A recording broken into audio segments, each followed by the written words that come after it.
What's going on, guys? My name's Tyler Deering, and welcome back to GDN.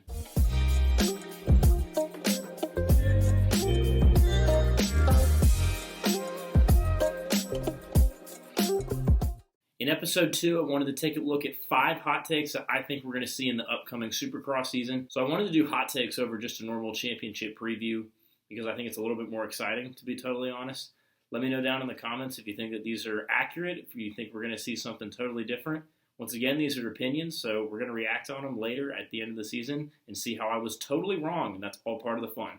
So let's get right into it. First off, Jason Anderson and Adam Cianciarulo will not win a race for Monster Energy Kawasaki. Yes, they will go winless in 2022. Now, I think this is the case because Anderson has not won a race since 2018, and to be honest, he has not really been the same since he won that championship. Getting used to the Kawasaki will definitely be an adjustment for Anderson, as he's ridden a Husky for many years with a steel frame. Getting used to the different frame will help him in the whoops, but I think it'll take some time for him to get used to. As for Cianciarulo, he's coming off a season-ending injury in pro motocross to which he had nerve damage in his arm. As far as I'm concerned, the result has been fixed, but something like that can take time to heal, and it's never a guarantee that you're going to be 100%. I'm a little worried for AC's career long-term because stuff like this can linger around and really hurt performance long-term. Cianciarulo is himself an extremely quick rider, one that won 250 championships, that won motos outdoors even before he got hurt, but a practice crash recently has set him back and he's lost ride time coming into Anaheim 1. While it's possible he could get a win later in the season, I'm not confident that that's the case, as I'm not sure how healthy he'll be. I hope the best for AC, but to be honest, my first hot take remains the same. I don't see Kawasaki winning a race this year. Hot take number 2.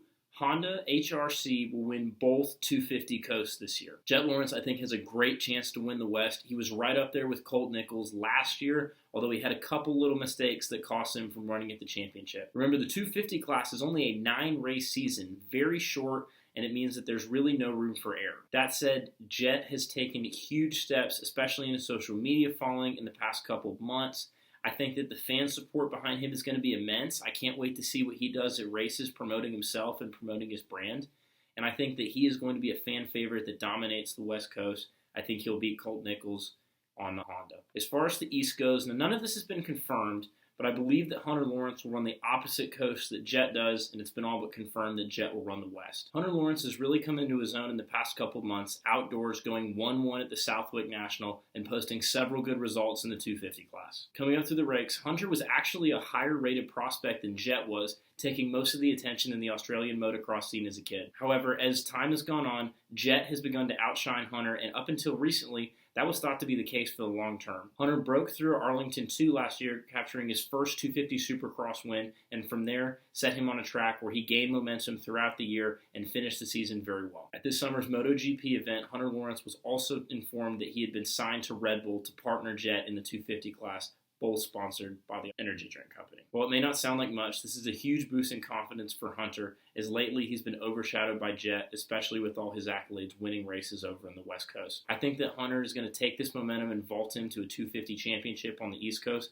beating likely Cameron McAdoo, as well as Nate Thrasher and Justin Cooper. While Cooper is extremely quick, I really think that Hunter will get the best of him this year. We'll see if I'm correct on that, but that is hot take number 2. The Lawrences take both coasts on the 250. Hot take number 3, we will have 6 different winners in the 450 class for the first time since 2016. Now, why 6? Why is this the year of parity, you might say?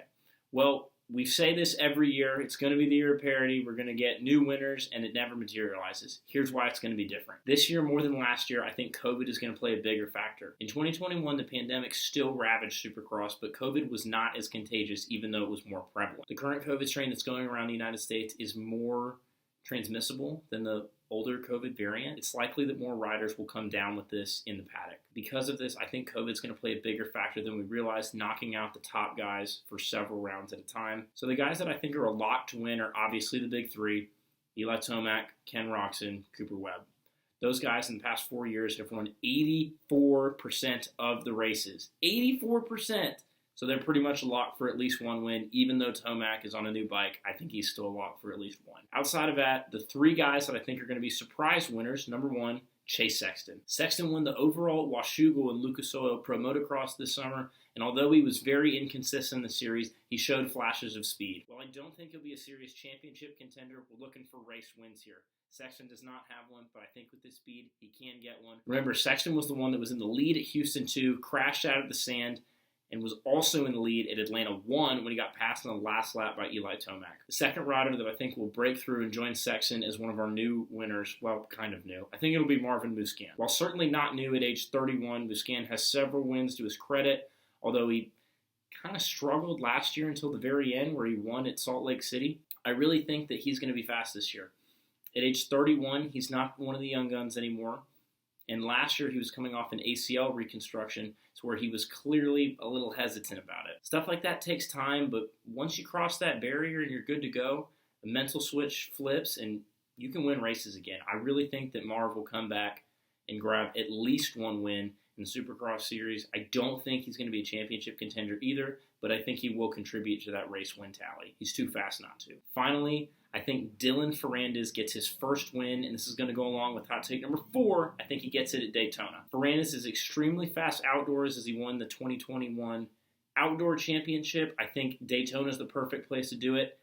Maybe Atlanta if he doesn't get Daytona, but I'm going to go with Daytona for my prediction number 4. Ferrandis has always struggled with the starts, even outside. You could tell he would start off okay, maybe come out mid-pack, anywhere from like 5th to 9th, and then work his way up to the top slot, or at worst, finish in the top 3 and minimize the damage and the points. At Daytona, I think you can get away with that. It's usually a longer track, which favors more of the outdoor riders, hence why Tomac has dominated it for so many years. I think if Ferrandis is going to get a win this year, it's going to be at either Daytona or Atlanta. For the sake of the hot take, it's going to be Daytona. Finally, our 5th and final hot take of the 2022 season: the eventual champion will not run every race. Now, this would be shocking, but once again, I think it goes back to COVID. Remember, this is a tour. These guys travel around together. They're around each other all the time. I think that we could have 2 or 3 races where a Webb misses a race, a Tomac misses a race, a Roczen, Ferrandis, somebody misses at least one race, not due to injury, but due to sickness. This will definitely have an impact on the championship, as I don't believe that the top guys will all stay healthy enough in terms of quarantine to make every single round. I think this could be the first time in many years that we'll have a champion that misses at least one start. While I hope this is not the case, and I hope that we get COVID under control, that is the hot take that we're going to stick with headed into the 2022 season. Anyway, guys, that's all I have for you today. A1 is so close. It's right around the corner. The offseason is almost over. If you want to see what happened in silly season, check out my other video down below. And if you're new around here, subscribe to the channel. We're just getting off the ground. So let me know in the comments if you think these are totally wild. If you think they're not going to happen, please let me know. I'd love to hear your thoughts on it. Anyway, I'm Tyler Deering. This was Gate Drop News Episode 2, and we'll see you in the next one.